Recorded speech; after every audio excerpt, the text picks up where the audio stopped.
Why was there a Daoist temple under Mount Lingshan, the sacred place of Buddhism? Why were Yaksha and Rakshasa, despite being close to Buddhas, finally got massacred by them? Why did Red Boy commit suicide in the end? Hey friends, welcome to Bing Talks. Today let's dive into chapter 5 of Black Myth Wukong, and I'll tell you hidden story of Flaming Mountains, based on both the game and the novel Journey to the West. Watch till the end so you have a thorough understanding of the story. Alright, let's start. The background story of this chapter started long before.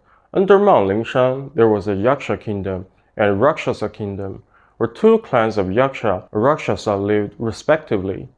These two kinds of Yaoguais were of the same origin and had kinship. Although very brave both, the nature of them were quite different. The Yaksha liked to be free and easy, but was bloodthirsty and aggressive, while the Rakshasa abide by rules and was serious about things. In myths and legends, many Yakshas and Rakshasas have been greatly influenced by Buddhism, and some have become the guardians of it. In the game Black Myth Wukong, Yaksha and Rakshasa had their own countries. There were many believers among them. For example, the Princess of Rakshasa Kingdom had been well versed in Buddhism since childhood. After the two countries had collapsed, some still went to the New West to seek Buddhist teachings. But there were still clues in the game that the Buddhas didn't have complete control over the two clans. In chapter 98 of the novel, there was a Daoist temple called Yuzhen Temple at the foot of Mount Lingshan, where a deity called Jinding Daxian, Golden Summit Immortal, lived. 刚才来到此地 He had waited for 10 years for the scripture seeking for in his temple. He guided the four to Mount Lingshan and provided lodging and catering. He had a very close relationship with Celestial Court. However, the game Yuzhen Temple and Golden Summit Immortal seemed to have been placed under Lingshan very early. I wonder what Celestial Court meant by doing this. It can be seen from chapter 4 of the game that Celestial Court and Mount Lingshan weren't strictly on the same side. Perhaps the Golden Summit Immortal was like an undercover place by Celestial Court under Mount Lingshan, or perhaps some kind of its office there, or both. In short, Golden Summit Immortal and his Yuzhen Temple represented the extension of Daoist force there. This Daoist temple even affected the beliefs of Yaksha Kingdom to a certain extent. For example, among the 8 great generals in Yaksha, there was a Yaksha general named Mi Yan who had practiced the Golden Summit Immortal in Yuzhen Temple. That's enough to show that some of the high-status individuals of Yaksha were influenced by the Celestial Court and Daoism. Indeed, there were some Daoist believers in Yaksha, but unfortunately Yaksha Kingdom was in the West after all. The kingdom was ultimately massacred and destroyed by Buddhist force soon after. Along with the fall of Yaksha Kingdom, the Rakshasa Kingdom, due to their kinship with the Yakshas, also met its end. It isn't difficult to see that the Yaksha Kingdom actually had a similar fate to the kingdom of Sahali from chapter 2 of the game. As long as people were losing faith in Buddhas, they would have similar miserable end, especially for a clan like Yaksha that was closely related to Mount Lingshan. Once their people start shifting towards a different belief, Mount Lingshan acted immediately and slaughtered without mercy, so as to prevent other kingdoms from escaping their control. Even the Rakshasa Kingdom, which had kinship to Yaksha, also suffered and finally perished. This can also explain Yellowbrow's crimes in chapter 3 of the game. At the beginning, he used the clay Vajras who breathed fire to kill unsteady believers in the New West, showing his ruthlessness so other believers would kneel down and hand over the money, who then attract new believers one by one. This routine of Yellowbrow may be learned from Mount Lingshan. In the war that destroyed the Yaksha Kingdom, it was particularly tragic and bloody. The Yaksha general Mi Yan mentioned earlier was beheaded by adhereds, and the Yaksha King's family was almost completely slaughtered. Mount Lingshan has some monks as tall as mountains, strange birds, and fire-breathing statues to besiege the powerful Yaksha King. Although the Yaksha King was able to defeat them, there were too many of them to kill. While he was fighting, another group of people came here above. They didn't act but just watched silently until the Yaksha Kingdom was destroyed. The Yaksha prince who had just died was taken to his golden hole, and these people took action. They were Taishang Laojun and his Daoist boy. Laojun told the Yaksha King that there was a way to reincarnate his son, that is, the Yaksha prince who had just been killed.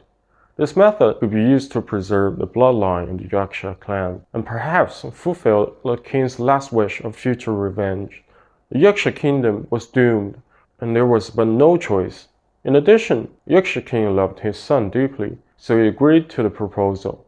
Taishang Laojun himself wouldn't get his own hands dirty. The Daoist boy was responsible for extracting the essence of Yaksha Prince's soul. While chanting, it took out a blood-red lotus above the head of Yaksha Prince. The latter will be born by a person who will drink from the river of childbearing and finally reincarnate. But in order to preserve this soul, the life of Yaksha King was necessary. Without hesitation, Yaksha King sacrificed himself by committing suicide. So who would give birth to Yaksha Prince's reincarnation? Then we have to mention the miserable Rakshasa. Lore tells that a man who was very handsome went to a place called Rakshasa Kingdom abroad. This place was very strange and was completely opposite to the aesthetic taste of those on lands. What was beautiful in the eyes of mainlanders was considered ugly there, and what was ugly for the mainlanders was beautiful there. Such a story about the Rakshasa Kingdom has also been incorporated into the game. But this Rakshasa Kingdom located beyond the Western Sea is called the Great Rakshasa Kingdom, where sea Rakshasas call home. In the game, the Rakshasa Kingdom near Mount Lingshan in mainland is called Rakshasa Kingdom, and the natives here were called Rakshasas. Princess Rakshasi had been a devout practitioner of Buddhism with formidable power since she was a child. Once she heard that there was some Yaoguai in the temple by the sea, so she planned to investigate. As a result, she met several sea Rakshasas, and both sides were frightened by the ugliness of the other side because of completely different aesthetic tastes. After the princess chanted the Buddhist scriptures, both sides realized the other side had no ill intentions, because those sea Rakshasas also wanted to practice. The princess took these sea Rakshasas with her. They came to the Rakshasa Kingdom and followed the princess, becoming the princess's royal guards. After Rakshasa Kingdom was destroyed by Mount Lingshan, the sea Rakshasas escorted the princess all the way to the east. Finally, they settled in the Flaming Mountains. The princess built a cave in Flaming Mountains. Filled with hatred from destruction of her kingdom by Mount Lingshan, Princess Rakshasi naturally wouldn't continue practicing Buddhism. So she found a master from the upper world, that is, Taishang Laojun we mentioned earlier.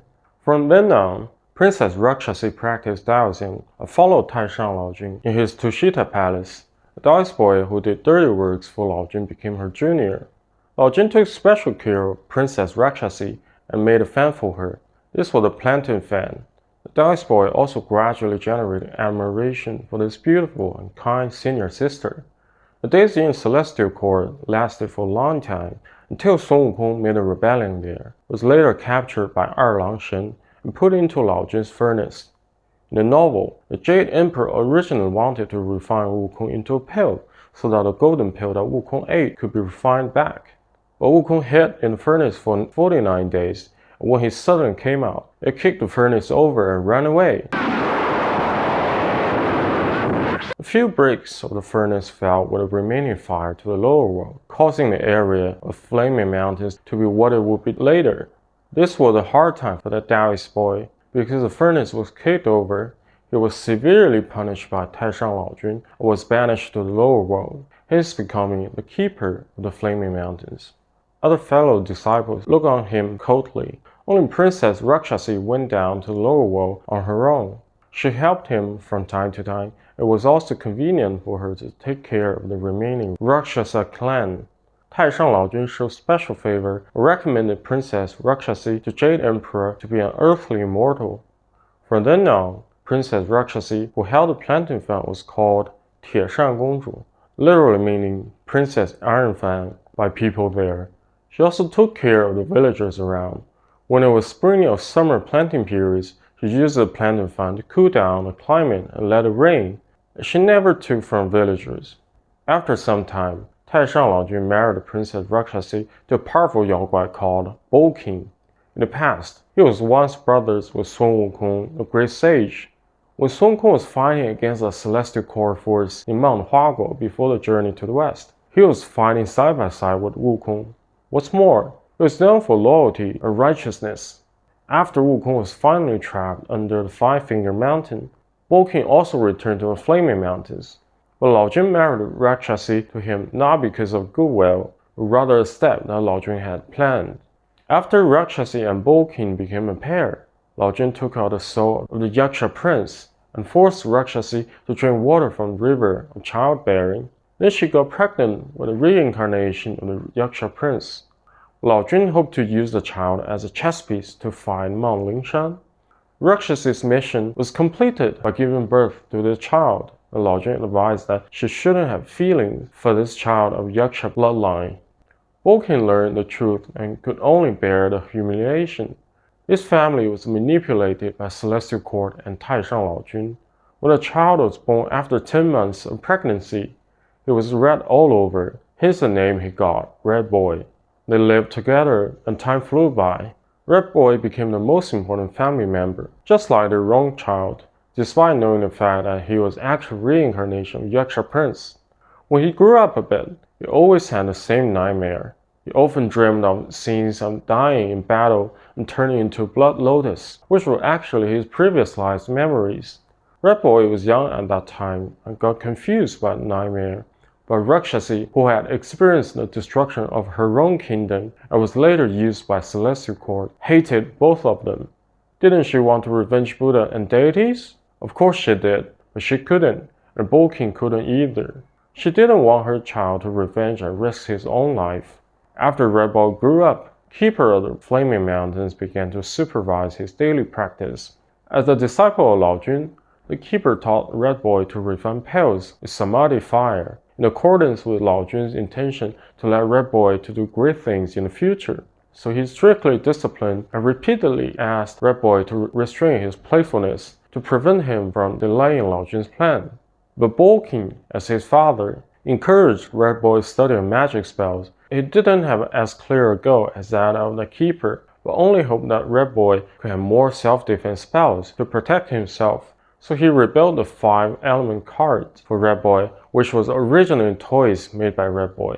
These cards were only 100 years old, but because of Red Boy's Samadhi fire, they gained consciousness and became powerful Yaoguais.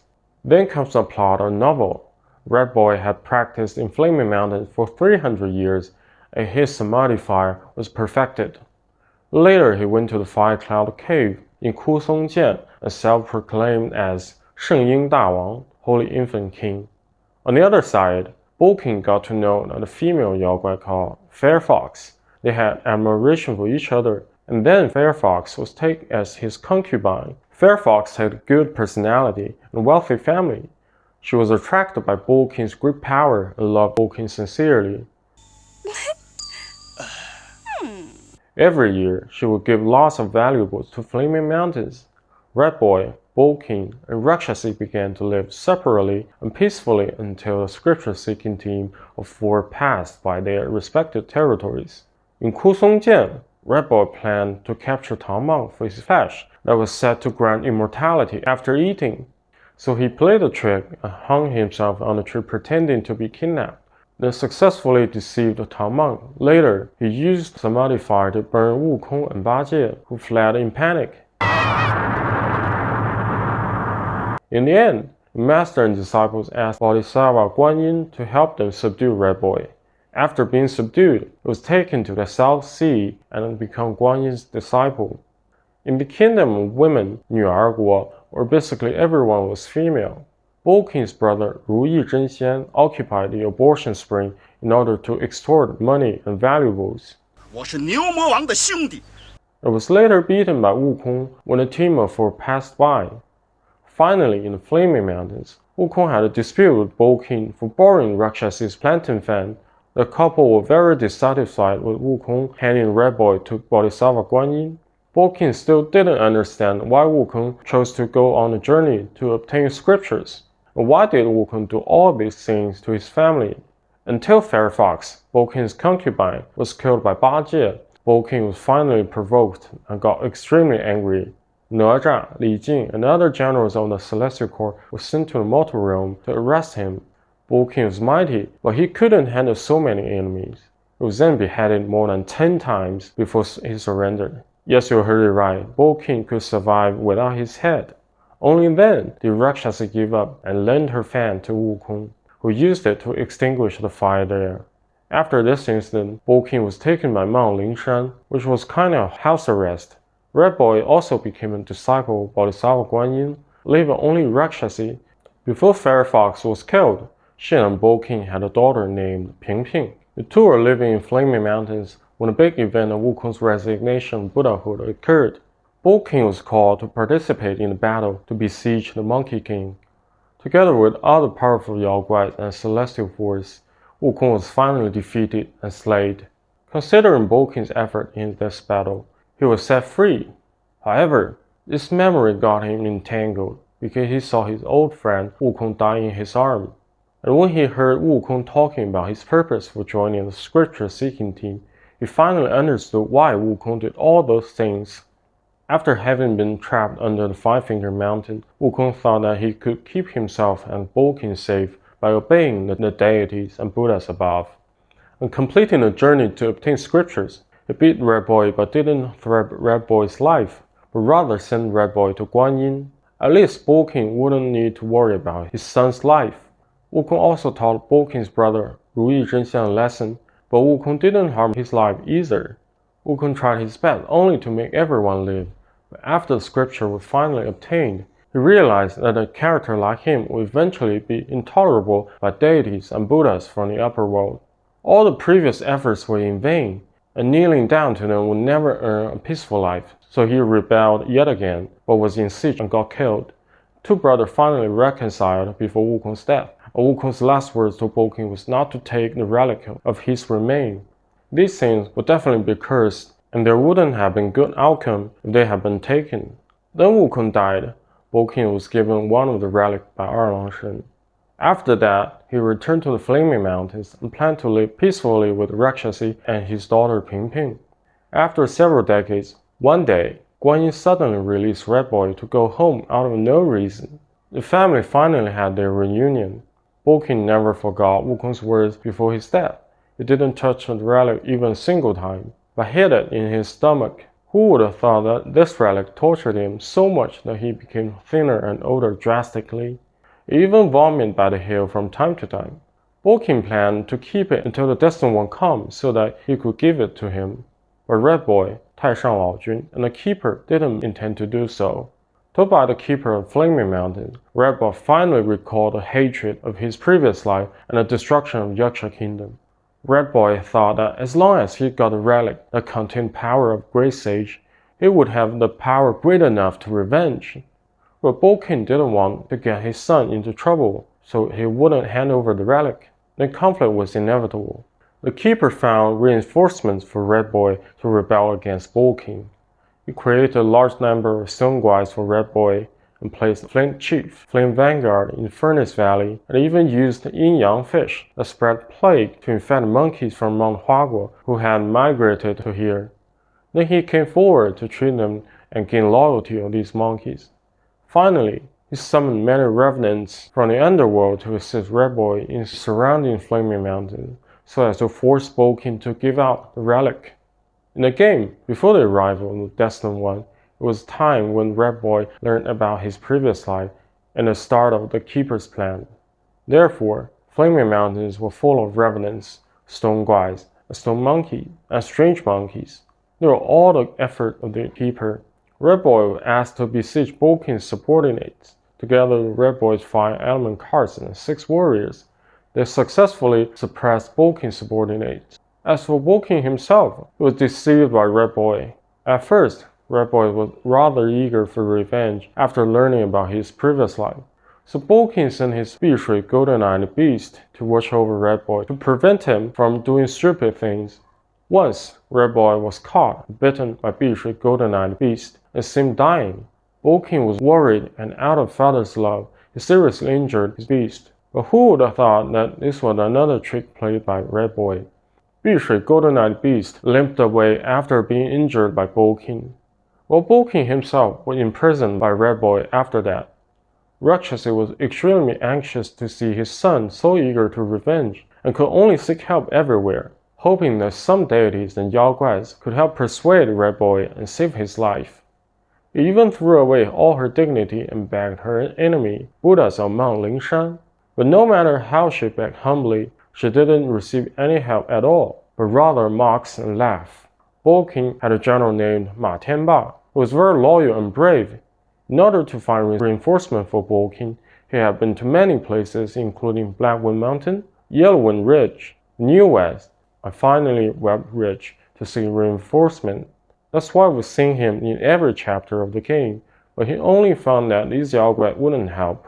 What's more, he often got himself into dangerous situations. Fortunately, the Destined One saved him every time. After being rescued from Web Ridge, he knew that he could only rely on himself to help King. So he returned to Flaming Mountains alone, who then destroyed one of 5 element cards of Red Boy himself. But unfortunately, he was also killed by it, leaving only his soul, which was later taken away by the Keeper to be utilized against the Destined One. Rakshasi also sought help but failed. Red Boy threatened to kill King just to force him handling over the relic, but Red Boy never really did it, but rather trapping King in mountains. The father and the son was then in this situation. Neither of them really wanted to kill the other, and both of them had their own difficulties. It wasn't until the Destined One and Bajie came here for the relic that Red Boy had a new opportunity. He secretly knocked his sister Ping unconscious and hid her in the mountains. He transformed himself in Ping's appearance and hung himself on the tree again, just like what he did once before. Disguised as Ping, he led the Destined One to rescue King, but in fact, this was also to trick King into giving out the relic. When King does it, he can intercept and take it. The Destined One was led up the mountain and fought with Red Boy's subordinates. Under the guidance of Pale Axe Stewart, one of 6 brothers of Mount Mei, we found a secret location Beetree Cape and learned the life of Red Boy. Finally, we followed the fake Ping to the King. However, the trick was seen through by King. Red Boy was furious and changed back to his true form and started fighting with the Destined One. This time, he still had a plan and had got a breath-holding talisman from the Keeper in advance, so that he would pretend to be knocked unconscious during the battle. But when King took out the relic, he would take it away suddenly. As predicted, the Destined One and King were fooled again. When the Destined One was about to receive the relic from King, Red Boy suddenly woke up and snatched the relic. Then he swallowed it without any hesitation and became Yaksha King of his previous life. Well, strictly speaking, Prince, but since the old Yaksha King already died long ago, it's fair enough to call him Yaksha King. He now possessed a power strong enough that he could only dream of. Although much stronger, he still got defeated by the Destined One, who didn't harm his life later. However, Red Boy was so stubborn that he couldn't forget the hatred. Not only that, but also the new hatred that his parents suffered from the upper world. King gave in, so was Rakshasi. They both regarded family as the most important thing, but Red Boy didn't, but chose to commit suicide to end the hatred. The relic of this chapter is called Grieved Body, and the appearance is the 2-headed pig named Feng. According to his source Shanghai Jing, also known as Classic of Mountains and Seas, this kind of pig has one head in the front and another head behind. When encountering danger, the 2 heads will both command the body to run in opposite directions. But don't forget that the body is shared, so it couldn't move eventually. Sounds hilarious, right? But I reckon it to be one of the best designed relics. In this chapter of the game, this kind of relationship ran through the whole story. Sun Wukong and King were like Feng. They each seek a way out in 2 different directions, and in the end, both of them were in trouble. King, his wife, and his son were like Feng, always pursuing peace in different directions, but in the end, the whole family ends up in misery. Under the threat of the upper world, it's naturally dangerous to have 2 opposing heads in the same body, because those worries and concerns make people weak and vulnerable, and no one can let go of the other and live alone.